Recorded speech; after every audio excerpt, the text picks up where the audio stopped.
the conviction that there is a better life, a better world beyond the horizon.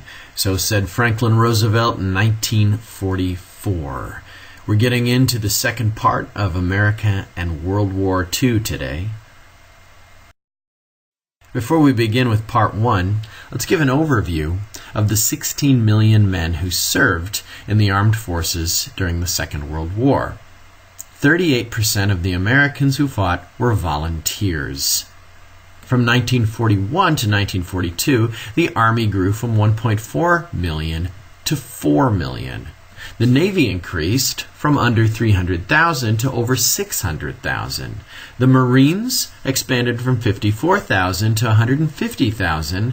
300,000 Mexican Americans served in integrated units, and 25,000 Native Americans served in integrated units.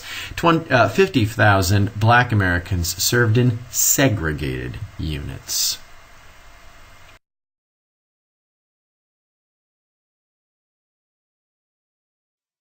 You'll recall that the Japanese co-prosperity sphere depended on the continued warfare against its neighbors so that Japan could secure the natural resources that it needs in order to be an industrial power and, of course, in order to be a militaristic power, which is becoming more and more its identity in the 1930s and in the 1940s. The shaded areas in brown right there represent the areas that are effectively under Japanese control by the bombing of Pearl Harbor on December 7th, 1941. As you can see, they have quite an empire at hand, and they are utilizing those resources and becoming stronger and stronger all the time. Well, it is not long before the Japanese attack the Philippines. You recall that the Philippines are an American holding. The Americans have held on to that since 1898 after the Spanish-American War. And the attack comes very quickly after Pearl Harbor. In fact, one day after Pearl Harbor. This is December 8th, 1941, in which the Japanese attack Pearl Harbor. General George MacArthur is ordered to hold the island against Japanese invasion, but the Japanese proved to be very powerful. They had taken Guam, Wake Island, and Hong Kong, and eventually tied down MacArthur to the point where he is ordered to leave the Philippines. And he has to leave a number of American soldiers behind. Promising that he will return, MacArthur does as he is ordered and abandons the Philippines to their fate. Now, the men of the Allied forces who are left in the Philippines continue to fight against the Japanese until April of 1942, when finally 70,000 of them, both American as well as Australian and British and even Canadian, are forced to surrender to the Japanese.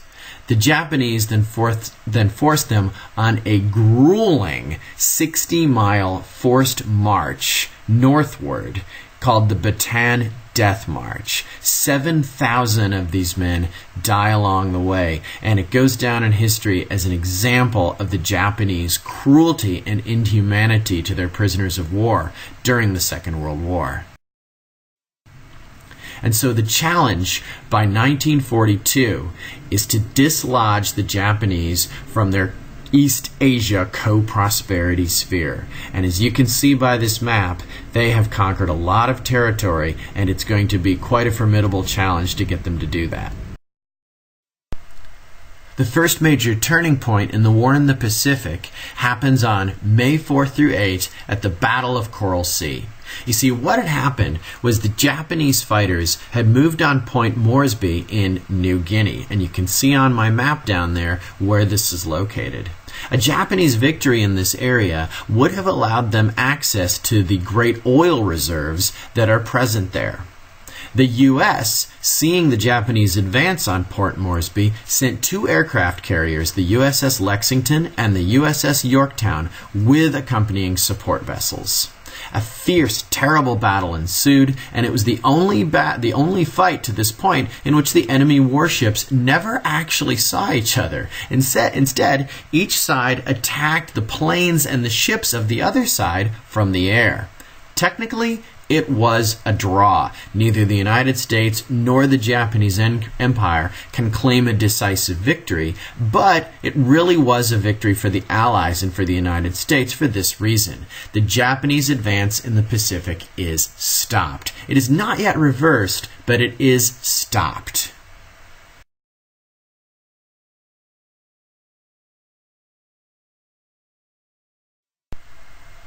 Now, the fighting in Europe is going to be led by the combined efforts of the three major powers of the Allied forces. They're known as the Big Three. So they are Winston Churchill of the United Kingdom, Franklin Roosevelt, of course, of the United States, and Joseph Stalin of the Soviet Union. And now you might be looking at this and you're thinking, wait a minute, one of these things just does not belong. We've got two constitutional democracies fighting with a communist dictatorship. Now, what's this partnership? What is this partnership about?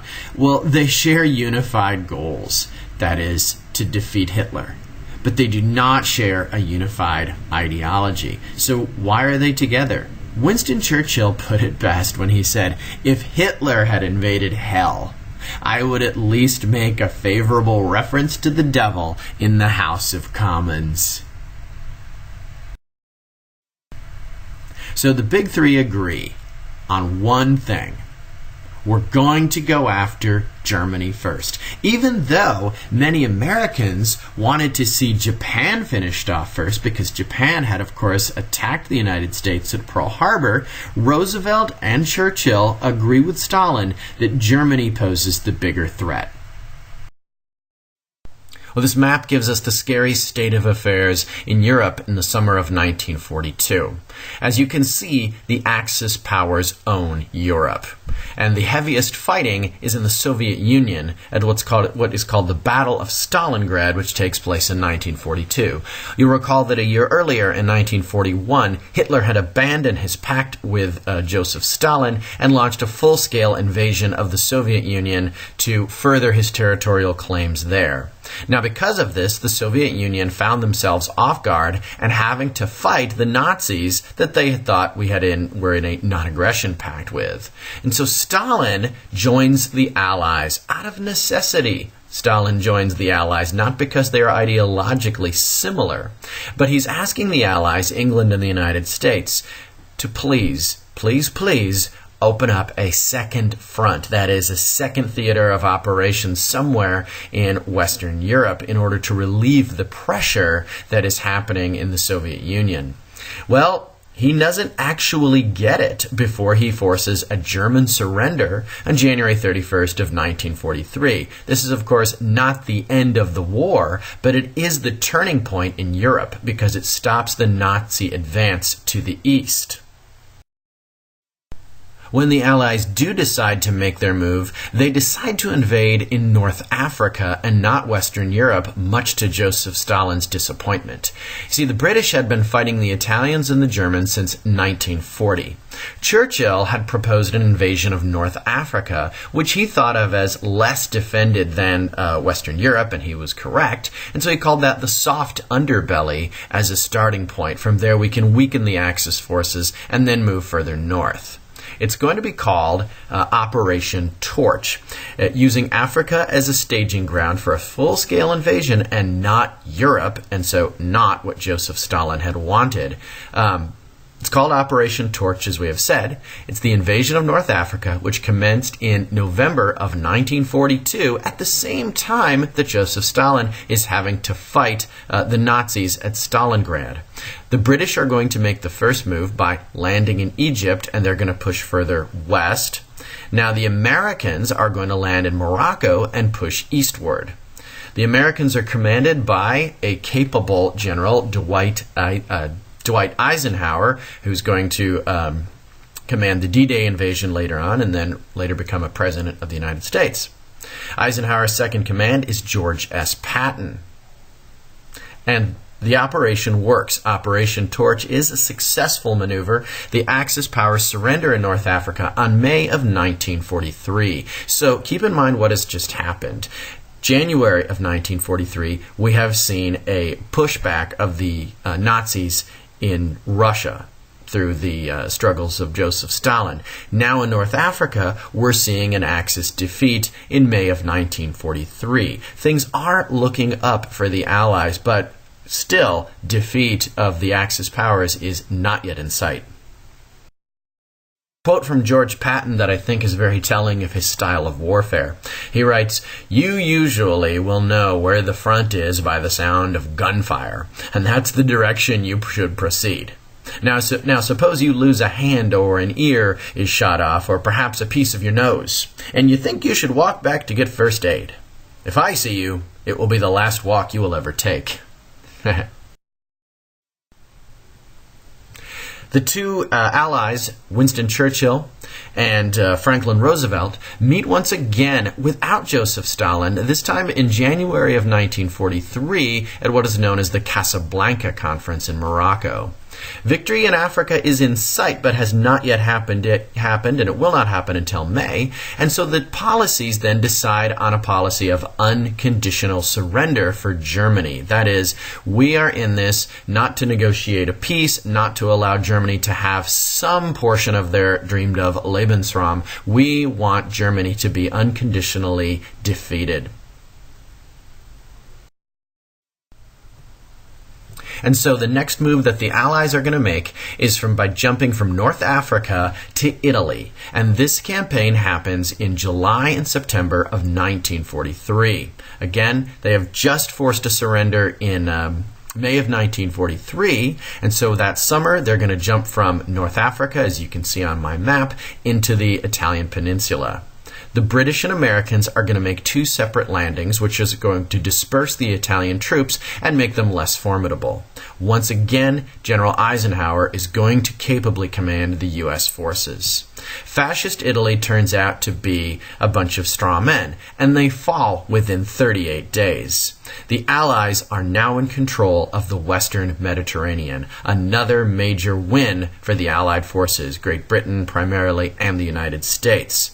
Mussolini quickly loses control of Italy, and the new government switches teams once again and declares war on Germany. This is a pattern for Italy, isn't it? They sort of test which way the wind is blowing and decide which team they're going to fight on. So, Italy is not going to be of great consequence to the defeat of the Axis powers, but nevertheless, we have gained another wishy-washy ally. Winston Churchill comments, "One down, two to go." Germany will continue to fight in Italy until the bitter end in 1945. At this point, the Allies begin a relatively new technique, especially for the United States. You will recall that Hitler had employed a policy called blitzkrieg, in which he was using aircraft on a large scale for the very first time. The Americans learn from this and employ their own aircraft in the bombing of Germany. So, these are American aircraft flying overhead, B-52 bombers, and they're going to attack by night. And this is, of course, to avoid being shot down in large numbers. They're going to attack cities, and this includes civilian targets. And this is something that all belligerents did in World War II, the United States included. And what is called saturation bombing. And this is where you bomb a city, whatever will make a target. Yes, you're going to bomb civilian population centers, you're going to bomb military installation centers, you're going to bomb government buildings, you're going to bomb whatever is there in order to inflict maximum damage. And hopefully the idea is to weaken morale in the country that you're bombing and force a quicker surrender. In fact, people have done studies on saturation bombing, and it turns out to have the opposite effect. The more civilian populations are bombed, the more stiff their resolve becomes. But we don't know this in 1942, 1943. The attacks by day, on the other hand, are done with fewer bombers, and they're done with smaller targets.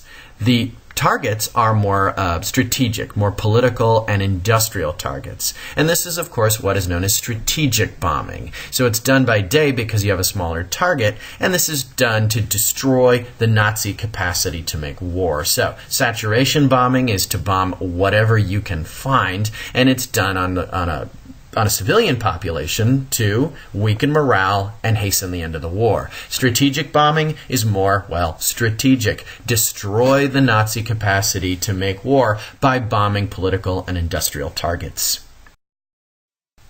Instrumental in these bombings are a group of African-American fighters known as the Tuskegee Airmen. Their job was to escort and protect the bombers as they went on these very dangerous raids over Germany. They flew over 1,500 missions over enemy territory, and they never lost a single man. The Tuskegee Airmen are going to be significant because not only of their heroic efforts in World War II, which are substantial, of course, but when the American press gets news of this, they're not quite sure how to report it because popular assumptions about African Americans and about black men is that they don't make good soldiers. Of course, we know this to be completely untrue. They make just as good of soldiers as white men, but at the time, this was the assumption. What do we do with this information? And so when the news begins to report this information, people think, well, it just can't be true. It's one of these things, it's one of this bit of information that's going to lead President Truman, who follows FDR, to desegregate the military by executive order in 1947, seeing there's no reason for this, that all black men make just as good as fighter pilots and as soldiers as white men.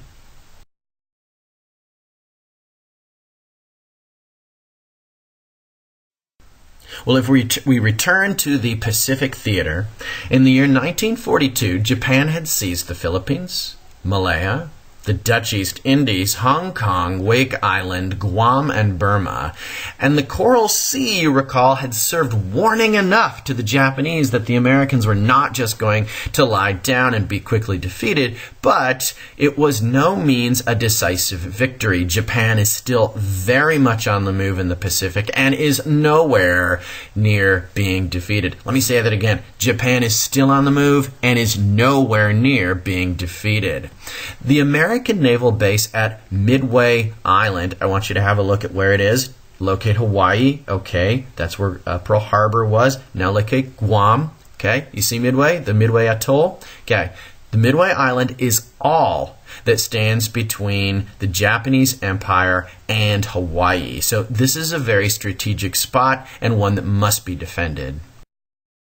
So at the famous Battle of Midway, what you're going to see is Admiral Chester Nimitz take command. Admiral Chester Nimitz is a Texan from Fredericksburg, and if you want to go visit Fredericksburg today, you can go see a World War II museum called the Nimitz Museum. Now, he has advanced knowledge of the Japanese attacks, and the reason why he knows this is because the U.S. Navy had managed to break the Japanese code and had managed to keep it a secret as well. So the Japanese don't know that we know what they know. Get it? So Nimitz quickly calls for emergency preparations to be made. He orders all available aircraft carriers to Midway Island to strike or to poise themselves before the Japanese make their attack. If this battle is lost, the U.S. loses the Pacific to the Japanese. Midway Island is absolutely crucial. And so at the Battle of Midway, which is the most important naval battle of World War II, the U.S. dealt Japan a decisive blow. Thank you, Admiral Nimitz, and his advanced knowledge of their plans. Japan lost 4 aircraft carriers and 250 aircraft. The U.S. lost 1 aircraft carrier. Of course, this very much owing to the element of surprise, which the Japanese did not have. So this was not going to be a repeat of Pearl Harbor. We knew what they were up to, and we stopped them right there.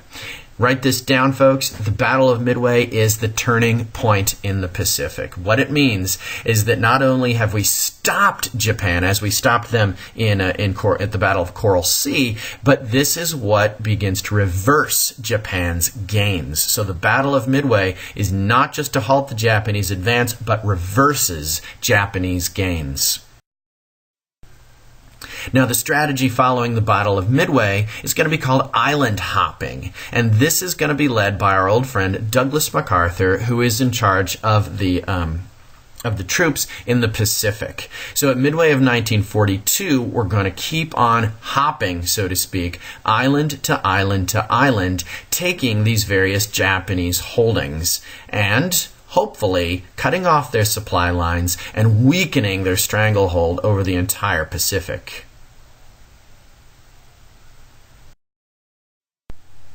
And as MacArthur is island hopping throughout the Pacific, taking Japanese territory from them, Chester Nimitz is blockading mainland Japan, not allowing any supplies to come in or anyone to leave. This enables General MacArthur to return to the Philippines as he had promised in October of 1944. You recall his famous saying before he had left and essentially had to abandon his troops by the president's orders. He says, "I shall return," and he does just that. Now, he's a little bit of a media hog as well. He likes how he looks on camera, and so he made this famous return several times, hoping to get the shot just right for the newspapers. MacArthur was contemplating a presidential run later in his career. It never would happen. Well, island hopping, I've made it seem like it's a very simple and easy affair for the American soldiers. In fact, it was not. Do not be under the impression that this is some kind of a cakewalk. There's very fierce and deadly, bloody fighting going on in the Pacific, and it costs a lot of American as well as Japanese lives. One of these battles that I want to highlight is called the Battle of Iwo Jima. Iwo Jima is a 5-mile-long island 650 miles southeast of Tokyo. It is essential to the Allies for the planned invasion of Japan. It is going to be a staging ground for when we do launch a full-scale invasion of mainland Japan. Now you think, wait a minute, when did we invade mainland Japan? We did not do that. We're planning on it, though. You see, nobody has any knowledge of an atomic bomb, which is under construction in a top-secret laboratory in New Mexico right now, but this no one has any real knowledge of. So right now, the Joint Chiefs, MacArthur, Nimitz, they're all expecting to have to invade mainland Japan, and it's gonna be bloody. The Japanese will not surrender. This is the code of the samurai. This runs very deep in the militaristic Japanese culture at this time. Surrender is it's not an option. It is beyond them that they would actually give up fighting before death. Death is far more preferable to surrender. And so you have 26,000 Marines becoming casualties at Iwo Jima, 22,000 Japanese. It is a bloody war of attrition. This means it is a war to the last man standing. Who can kill the most guys is what this war is about. And at last, the Americans emerge victorious, but of course, after 26,000 Marines become casualties, and they take the island. This is also the occasion on which you have that famous, iconic photograph of the Marines raising the flag at Iwo Jima. If you ever wondered where that came from, here it is, from the Battle of Iwo Jima and the sacrifices made there. Back in Europe, Stalin is applauding the efforts of the Americans in the Pacific. Winston Churchill is getting excited about Operation Torch, but Stalin is still asking, where's my second front? Where is that second opening of operations in Western Europe to relieve the tension on the east? Operation Torch did not do that. And the Soviets are continuing to hemorrhage, and that because of this, the alliance between the three is strained. Winston Churchill recalled, Comrade Stalin knew only 3 phrases in English: yes, no, and second front. At last, the planning for the second front begins. The plan is that the Allied forces will invade Nazi-controlled Europe and France, and then they will move forward to Berlin and force a German surrender.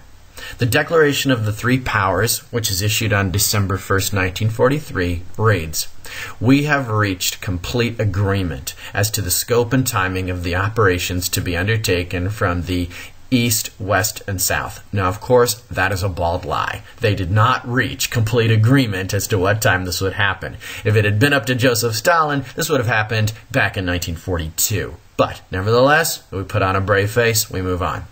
"The common understanding," we read, "with which we have here reached The common understanding, which we have here reached, guarantees that victory will be ours. No power on earth can prevent our destroying the German armies by land, their U-boats by sea, and their warplanes from the air. The plan goes forward. It is known as Operation Overlord, the invasion of Nazi-controlled territory in Western Europe. The Allied commanders are, of course, going to be our friend and hero, General Eisenhower, chosen as the supreme commander and chief planner of the Operation Overlord invasion, also known as D-Day. Also accompanying him are the British generals Bernard Montgomery and the American General Omar Bradley, who are going to serve as commanders of the ground forces. The Allied warriors are going to be 21 American divisions, 26 combined British, Canadian, Australian, and Polish divisions, and they're going to make their landing on a 50-mile stretch of beaches on Normandy, which is in northern France, just across from the English Channel. This is going to be the largest fleet ever assembled in world history. Look at that again. Largest fleet ever assembled in world history. More than 4,400 ships and landing crafts are going to be involved in Operation Overlord, also known as the D-Day invasion of Western Europe. So there you're seeing you have Nazi-controlled France to the bottom of my map, and you've got Americans, you've got British, you've got Canadians, and here they go. Watch my animation. This is how it's supposed to work, and we invade. Here are some actual photographs of what that invasion looked like.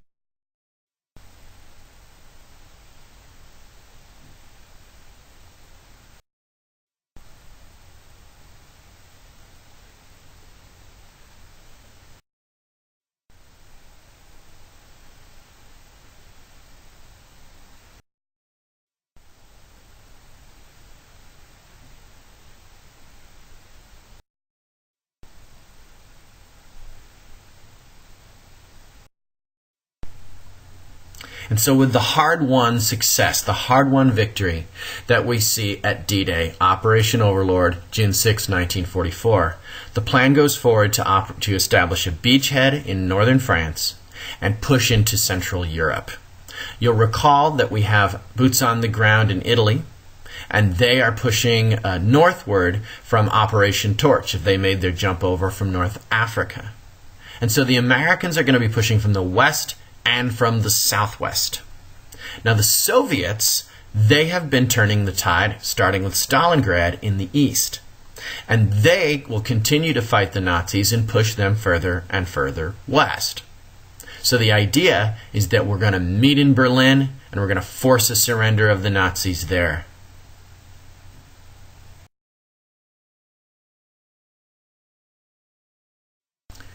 So if we return back home for a little bit, and let's talk about how ordinary Americans are dealing with the strain and the pressures of war. Americans, as they were in World War I, were asked to save supplies and use less during the war. And so FDR and the Congress created the Office of Price Administration, which had the authority to control wages in the workplace and set maximum prices. The government also encouraged rationing, that is, limiting the supply of resources so that more is going to be available for the war effort. So, for example, gasoline is going to be rationed. When you ride alone, you ride with Hitler. I saw that one recycled after after September 11th, 2001. Except for having Hitler in there, you had Bin Laden. It said when you ride alone, you ride with Bin Laden. So we're encouraged to carpool to share gasoline. Coffee and foodstuffs. We're asked not to consume as much so that we can ship it overseas. Do with less so they'll have enough. Of course, scrap metal and rubber, we're asked to conserve that. If we find it, if we are able to produce it, we're going to be able to give that over to the war effort. You saw what happened to Henry Ford. And of course, the government is going to issue rationing stamps. That is, stamps that you will take to the local grocery store, and this will entitle you to a certain amount of food. So you can see at the bottom it says, stamp out black markets with your ration stamps. Pay no more than legal prices. government is going to be setting limits on what you can charge, on what you can earn, what you can make, so that the complete effort of the American economy goes toward winning the war. Of those rationing stamps. You can see number 41 and 42 for coffee. You've got one for wheat, fruit, etc. In order to encourage morale, the government is going to create the Office of War Information, or the OWI, to propagandize the war effort. And of course, this is nothing new. We saw this in World War I under George Creel and the 4 Minutemen. The media is going to work with the OWI to minimize conflict. That is, conflict that happens in the everyday lives of Americans, such as ethnic or racial or class tensions, and try to present the U.S. as a unified fighting force. One of the ways that they do this is through a series of informational films, probably the most famous of which is called Frank Capra's Why We Fight, issued in 1942, and it presents Americans as a unified fighting force, all in agreement about the necessity of sacrifice and winning the war. Walt Disney joined the fight as well by putting out a cartoon, which is actually very clever and even somewhat entertaining, called Der Fuhrer's Face, as a way to inform younger or even simpler audiences of the importance of the struggle between American democracy and fascism. I think you can look it up on YouTube. It's actually a pretty good short animation, Der Fuhrer's Face. During the war, the government actively censored the media, allowing access to only certain images or information, but the media didn't see this as any kind of major sacrifice, as they undoubtedly would today. The media cooperated and did their bit for the war effort. American celebrities also did their bit to support the war effort and to support the troops whenever possible. Here you're looking at a photograph from the USO, the United Service Organization, which did their most to bring celebrities out to the war front to try to give the troops a bit of entertainment. Here you have Bob Hope and Gail Robbins putting on a show for a group of American servicemen in France. One way of looking at the patriotism and the self-sacrifice on the home front. We have to point out, however, that not all Americans were included in the spirit of unity. Japanese Americans saw some of the strictest and most prohibitive forms of discrimination during the Second World War for no other reason that, well, they looked like the enemy. The president has the wartime powers to detain those who he believes are dangerous to national security. And so in 1942, we saw the detainment of 11,000 Germans and Italian immigrants who were detained or otherwise monitored, and this lasted for about a year. And there you can see them on the right, some Italian internees in 1942. And this is, of course, because we're fighting Italy, and we're keeping an eye on the Italians, people of Italian descent, here in America. Well, the Japanese suffer a much more extreme form of this wartime discrimination. In February of 1942, Franklin Roosevelt signs Executive Order 9066. That is actually a teak. That is a number you must be familiar with. Executive Order 9066, which orders the evacuation and the internment, that's the locking up, of over 100,000 people of Japanese descent, most of them American citizens living on the West Coast. These American citizens of Japanese descent were given very little time to gather up their belongings, and they really couldn't take much with them. They had to sell their property, and they had to leave for concentration camps. Now you're saying, wait, that word is loaded with historical baggage, concentration camps. Can you say that?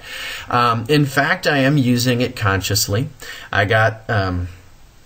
I was fortunate enough to work with the Japanese American Museum in Los Angeles. I spent about 2 weeks out there preparing curriculum and doing some scholarly work with historians, and the word that was being used was concentration camp. And I raised that issue. I said, doesn't that have an association with Hitler's concentration camps? And the historians answered me very bluntly. They said, Hitler didn't run concentration camps. He ran death camps. And so we want to do justice to the historical memory of both people, those who died as victims of the Holocaust, and also those who were interned in the United States. Their experiences are, of course, not really comparable, the death camps being far more severe. But as far as semantics goes, Hitler ran death camps. Hitler did not intend to monitor people. Hitler intended to kill them. And so that is a distinction to be made between what happened in the United States with this Executive Order 9066 and what happened with the Holocaust. Here's an evacuation sale taking place at a Japanese-owned store. Japanese had to accept rock-bottom prices for their property and their businesses, including their homes. And they would be offered no compensation by the government. The government is simply the government is simply ordering them to leave their property, in which they have to sell. So a lot of property, a lot of capital is going to be lost as these folks have to leave and go out west to concentration camps, to intern camps. Here is a map showing you all of the locations of the major internment camps in which these Japanese Americans were held for most of 1942 and 1943. As you can see, most of them are out west in areas that are not very populated, places like Utah and California and Colorado, Wyoming. They're going to have the majority of these internment camps. There were some in the American South in two places in Arkansas, Rower and Jerome, Arkansas. And I got the privilege of going out and visiting these two sites as part of my study with the Japanese American Museum based in Los Angeles. They flew me out there. I got to interview people. I got to do a lot of historical work and write some curriculum for them, as I had mentioned. And you know what I saw out at Rower and Jerome? Absolutely nothing. I mean, it was like a 4-hour bus ride out there from Little Rock, and when we got there, there's nothing there. I mean, they had been demolished entirely. There was like a pipe sticking out of the ground and there's nothing left. And I think that underscores just how much of an embarrassment this is to a constitutional republic which has done this to its own citizens, is that we really don't want a whole lot of evidence left of these camps existed. There was also one in Crystal City, Texas, in which both Japanese as well as Italian and German internees were held, and I believe that one is still standing, and you can go out and look at it. This is an overview camp of Manzanar, which was in California, and as you can see, these are pretty hastily built bunkers in which the internees were kept, sort of like dormitories. And they are prisoners. They're not allowed to leave. Okay, no one is being killed, no one is being tortured, no one is being starved to death, and we need to make that point very clear. But they are also prisoners who do not have liberty to come and go. Here's a picture of some of the living quarters that would be typical of a Japanese American internment camp. And here's a photograph of some of the children that were also interned. And yes, it's important to note that everybody went. Old people, young people, high school kids. There was nobody who was supposedly above suspicion under this executive order. When I was doing some of the research with the Japanese American Museum in Los Angeles, I got to interview some of the folks that were children at the camp, including, that's right, George Takei. Mr. Sulu from Star Trek. That's right, I met him, people. Okay? Yeah, don't be too jealous. Well, anyway, some of these people who were children at the internment camps told me that their impressions were, what a great time.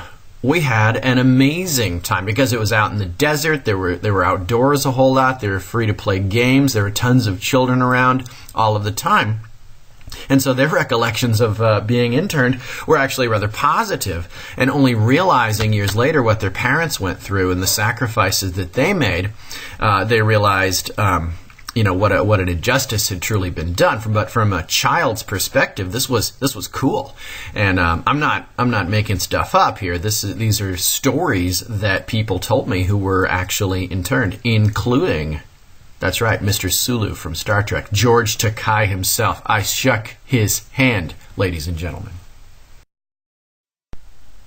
But isn't this America, you're saying to yourself? How do we justify interning 100,000 plus of our own citizens, people who were born in the United States and have every right that everyone else should have under the Constitution and the Bill of Rights? One person who asked that was named Fred Korematsu, who was a Japanese American living on the West Coast. He takes his case to the Supreme Court and argues that internment is unconstitutional.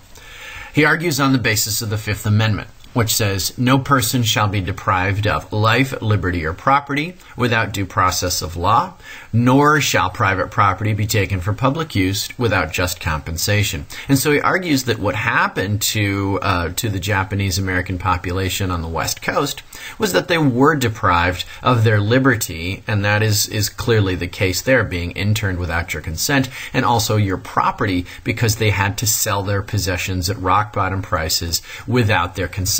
And he argues that no due process was given, although there was an executive order that said this would happen. So it's going to go to the Supreme Court, as we said, in the court case of Korematsu v. United States, 1943. Justice Hugo Black gives the majority decision. He says, Korematsu was not excluded from the military area, that is the west coast of the United States, because of hostility to him or his race. He was excluded because we are at war with the Japanese Empire, because the properly constituted military authorities feared an invasion of our west coast and felt constrained to take proper security measures, because they decided that the military urgency of the situation demanded that all citizens of Japanese ancestry be segregated from the West Coast temporarily, and finally, because Congress, reposing its confidence in this time of war in our military leaders, as inevitably it must, determined that they should have the power to do just this. So Japanese internment is upheld by the Supreme Court as constitutional because, well, this is a war. And you remember back in World War I when Congress was willing to suspend, say, certain rights that we would recognize under the First Amendment. Congress is apparently willing to do the same thing here with Korematsu v. United States. That is, suspend citizens' rights to liberty and property as a war measure. We turn our focus now to the women who participated in the war effort, and there is our symbol, Rosie the Riveter, shaking her fist at us, showing us her guns, and telling us we can do it. Rosie the Riveter is the symbol. Perhaps there is no other symbol of the war that has greater resonance with Americans. That's her, Rosie the Riveter. Now, Rosie was not a real person. You may think, oh, I knew that. Well, okay, good. She is a symbolic person, symbolic of the thousands of women who entered into heavy industry to meet wartime demands. Women in war industries was not new. We've seen this in World War I. We've seen this in the Civil War. We saw this to some degree in the Spanish-American War. But the U.S. has not seen this happen on such a large scale. 6 million women, one half of whom had never worked for wages. Rosie, very often, had a family. 3/4 of the women were married. 60% were older than 35. And so, in order to meet the needs of working mothers, the government established federally funded and supervised daycare centers for Rosie's children. 3,000 of these popped up throughout the United States. Mita Montana, who was interviewed as part of the Veterans History Project years later, recalled, "Our war effort, it was a good success and a good thing that we did it. It's a good thing that the women went in. It's a good thing that they showed the world that they can do things too. Oh, it's dirty work. Well, making a pie can be dirty work too. So you're saying, is this a sign of things to come? Is this a harbinger of the later women's rights movement that is going to take shape under people like Betty Friedan and Gloria Steinem in the 1960s? No, it's really not. When the war was over, women were expected to step aside and return to the home. The 1950s, the decade to follow, was not a time that was known for challenging gender roles. Rather, it was known for its conformity with the accepted social norm. So, no, it's really not a signal of gender changes to come. That will not happen really until Betty Friedan publishes The Feminine Mystique in 1963. Turning our attention then to black Americans, separate but equal, Plessy v. Ferguson in 1896 remains the law of the land. They're still, even in war industries, last hired, first fired. Of the 100,000 men working in the aircraft industry in 1940, just 240 were black Americans. After Pearl Harbor, defense industries continued to favor white workers over black workers, and the recovery from the Depression, is racially unequal. Civil rights leaders who we're going to look at in this section demanded a double V, that is, 2 measures of victory: victory abroad and victory at home. The argument goes, how can we be fighting overt racism, such as is expressed by the Third Reich, when we continue to exercise a form of racism here in the United States? So, we want to see the defeat of fascism abroad, and we want to see the defeat of Jim Crow at home. This is A. Philip Randolph. That's the guy's name. A. Philip Randolph. He is a civil rights leader in the 1930s and the 1940s. And he decides that the time is ripe. The time is good to present FDR with a list of demands. He says, let's end discriminatory hiring practices in war industries. Let's have an end to segregation in the U.S. Armed Forces. Let's have equal pay for black and white workers in war industries. And FDR looks at this list of demands and he says, okay, I really don't need this right now. Think of all of the challenges that FDR has had since he first took office in 1932. He's had to deal with the Great Depression. He's had to deal with the New Deal, first isolationism, then interventionism. FDR has been one of our most activist presidents. Is he going to be the president that inaugurates a civil rights movement? Really? No, he's not. Well, A. Philip Randolph knows exactly what he's doing. He knows exactly the consequences of making a public display of the civil rights issue. And so he threatens a massive march on Washington, D.C. He says, we're going to take to the streets. Every civil rights leader in the country is going to join me, and we're going to dramatize this event. Now, this is not what FDR wants right now, because it would slow production if you have a bunch of guys out of the factories and out marching on Washington.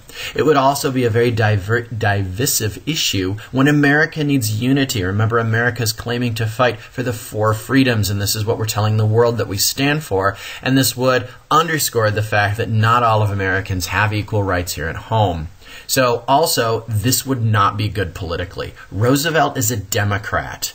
Roosevelt needs the support of the Solid South, which is also strongly Democrat. He needs to keep the Southern Democrats within the Roosevelt coalition. If he loses them, he loses a lot of voting potential. And this is not something that he wants to deal with right now. So rather than turn this into a big media circus, rather than meet all of his demands, Roosevelt chooses to take the direction that will end this fight and end it very quickly, and he does it through an executive order. What he does is he ends discrimination within hiring processes, not across the country, no, but look at the document there. There shall be no discrimination in the employment of workers in defense industries or government because of race, creed, color, or national origin. This is what he ends up doing. So this is not the same as the Civil Rights Act of 1964, which will end discrimination in all public places. This only ends discrimination in government government industries, defense industries, and in the government itself. So this is not everything that A. Philip Randolph wants, but this is a step, and A. Philip Randolph was very smart to make the move now.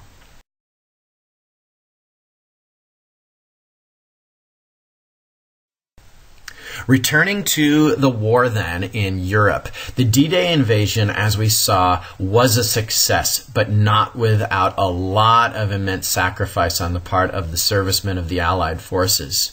The objective, as you recall, was that American, British, and Canadian troops would push from the west, while the Soviet troops would push from the east. And they would force Germany into a hopeless two-front war, and they would invade Berlin from opposite sides and end the conflict altogether. So after D-Day, German armies were forced to abandon some of their holdings in the east. Latvia, Romania, and Hungary were abandoned. And this is not only a territorial loss for the Nazis, but this is also a loss of resources which the Nazis are going to need to continue to prosecute the war. By August 1944, the Allies had successfully liberated Paris from the Nazis, another major victory on the part of the Allies. Hopelessness then falls over Germany because one of their prizes has now been reversed. Conspirators planted a bomb outside Hitler's headquarters, but it failed to kill the Führer, and in fact only strengthened his resolve to fight on. Hitler planned for one more final counterattack against the Allies. Well, Hitler's plan to counterattack called for a very sneaky thing. It called for Germans to dress up as American soldiers, cut phone lines, change road maps, and create general confusion, which they set about doing. But they quickly encountered the Allies in doing so, caught them by complete surprise, and the Germans managed to create a bulge or a division within the American lines by December of 1944. So if you look at my map to the right, you can see the German advance from the east, creating that bulge, like sort of a finger, a peninsula, if you will, in the middle of Allied-controlled territory. Snow and clouds covered the skies and covered the grounds and prevented American bombers from exploiting their superiority in the air. Eisenhower and Patton managed to held the American position against the German onslaught from the east, but at very great cost. Finally, on December 23, the skies cleared up and the Allies could reassert their air superiority and drive the German advance back. So the Battle of the Bulge was Hitler's last chance to try to retake his position in Europe, and it failed. Commenting on the battle to the House of Commons, Prime Minister Winston Churchill said, "The United States troops have done almost all of the fighting and have suffered almost all of the losses. They have suffered losses almost equal to those of both sides at the Battle of Gettysburg. The Battle of the Bulge will, I believe, be regarded as an ever-famous American victory." This is the situation by January of 1945. The Soviets have managed to reach the Oder River outside of Berlin, so they're closing in on the Nazi stronghold. Mussolini attempted to flee, but was captured by the Allies. The Allies then reached the Elbe River, which is 50 miles west of Berlin. So keep your eyes on my map there, and you can see approximately where the British and the Americans and the Soviets are advancing. The American and Soviet troops, when they meet, they join hands and clasp, and they say, "Hi, comrade," and "Hi, friend," and things like this. This is an iconic photograph because throughout the next 40 years, American and Soviet soldiers are never going to meet again. This is the only time that the two armies are ever going to meet on a battlefield, and it's as friends, not as enemies. Now Hitler, with some of his top associates, sees what is coming, and they commit suicide on April 30, 1845. Germany then surrenders entirely on May 7th, 1945. And here, very iconic photograph once again of the Soviet occupation of Berlin in May of 1945. You see the Soviet troop taking down the Nazi flag and raising the hammer and sickle over Berlin. In New York, when news of the victory reaches the people, immediate celebration breaks out in the street on what is known as VE Day, that is, Victory in Europe. Americans proclaim that it's almost all over. Most, that is. But wait, what about the Empire of Japan? General MacArthur had been island hopping toward Japan since 1942, you recall, trying to reverse Japanese gains and doing quite a job of it. By 1944, Admiral Nimitz had been blockading Japan and MacArthur had retaken the Philippines. The fighting was absolutely brutal in the Pacific. The Japanese fought to the very last man rather than surrendering. So where does the United States stand with regard to the conquest of Japan? Iwo Jima stands out as one of the bloodiest days in the war. We lost 23,000 Marines in 36 days. The Battle of Okinawa, 340 miles from Japan, cost the Americans 50,000 casualties, but the Americans also took that island. The American bombers had been raiding the Japanese mainland for years, inflicting terrible damage on its infrastructure and on its population. For example, in March 1845, B-29 bombers destroyed 16 square miles of Tokyo and killed over 83,000 Japanese civilians. The death toll on both sides of this American-Japanese conflict is absolutely appalling. And it's at this point that Albert Einstein, who is a German-Jewish refugee who has been living in the United States, writes a letter to Franklin Roosevelt.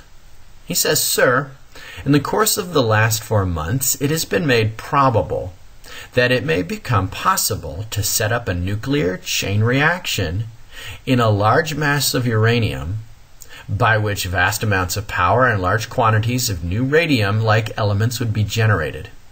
Now it almost appears certain that this could be achieved in the immediate future. This new phenomenon would also lead to the construction of bombs, and it is conceivable, though much less certain, that extremely powerful bombs of a new type may be constructed. A single bomb of this type, carried by a boat and exploded in a port, might very well destroy the whole port together with some of the surrounding territory. In view of this situation, you may think it desirable to have some permanent contact maintained between the administration and the group of physicists working on chain reactions in America. I understand," says Einstein, "that Germany has actually stopped the sale of uranium from Czechoslovakian mines, which she has taken over." So Einstein tells Franklin Roosevelt that it is very possible that a new and devastatingly destructive bomb is in the works. And he says it's possible that this could be created within the next several months. And then the last line, I think, would make Roosevelt's blood run cold. Germany has actually been collecting this uranium, which one needs to make this devastating bomb. Well, FDR gave top priority to the development of an atomic bomb. The scientists that he employed, that the government employs, were led by J. Robert Oppenheimer, and they met in a secret laboratory, a giant facility really, in Los Alamos, New Mexico. And on the morning of July 16, 1945, in a barren stretch of the New Mexico desert, the world's very first atomic bomb was tested. The explosion was so great that it was felt throughout the state, and the flash of the bomb was visible 180 miles away.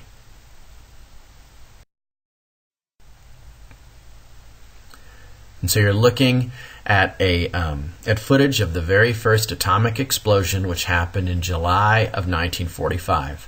Upon witnessing the event, J. Robert Oppenheimer quoted the Hindu scriptures, saying, "Now I am become death, the destroyer of worlds."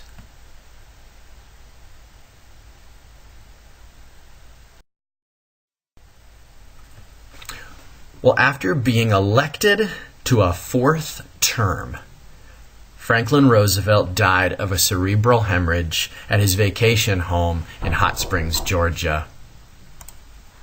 And so executive authority then falls to his vice president, Harry Truman.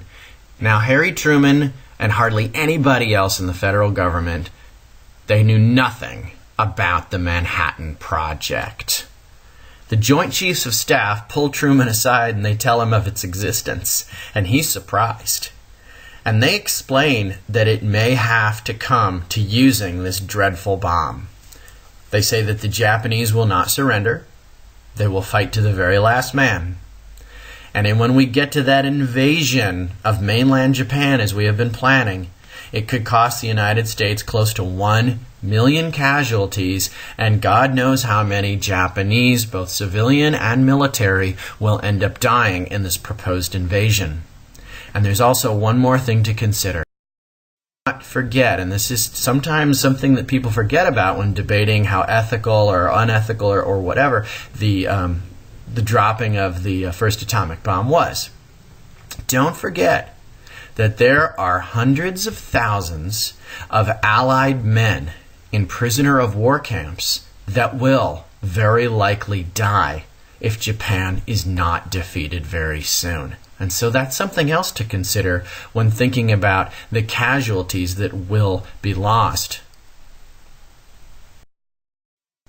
Well, Harry Truman, who's now the U.S. president, who put a sign on his desk that says "The buck stops here," is confronted with options on what to do with the bomb.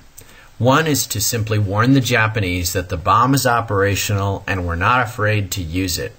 But experience has shown him, and has shown the United States Joint Chiefs of Staff, that the Japanese are not likely to surrender even when certain deadly force is applied.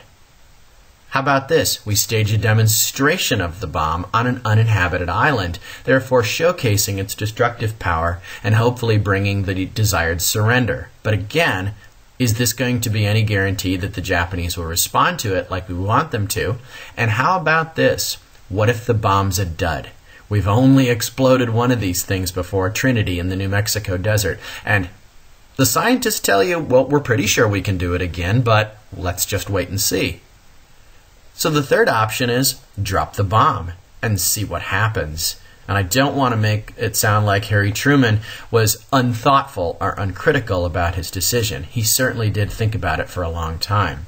And in the end, he decided that the benefits of using the bomb outweighed whatever the consequences would be. And so with the Joint Chiefs, Truman picks out 2 targets on the mainland of Japan. Target 1 is the city of Hiroshima, with a population of 360,000. Target 2 is Nagasaki, with a population of approximately 263,000. Why these 2 cities? Both cities were civilian centers. They were not military targets. Most military targets had been already mostly destroyed by the American bombers in the previous years. These 2 cities had been preserved, so to speak, so that one could assess the power of an atomic bomb should one become available. The men responsible for carrying out the mission that are going to destroy these 2 Japanese cities. They flew on a plane called the Enola Gay, and they carried with them the most destructive weapons that the planet has seen up to this point, named Fat Man and Little Boy. Now here's a picture from the Hiroshima Peace Museum of the city of Hiroshima before the bomb. And this is Hiroshima after the bomb. So as you can see, these atomic bombs do quite a good job of leveling cities and destroying just about anything that's in at least a 1-mile vicinity. This is an actual picture of the Hiroshima blast taken by the pilots of the Enola Gay on August 6, 1945. One Hiroshima witness later recalled, "After I noticed the flash, white clouds spread over the blue sky. It was amazing.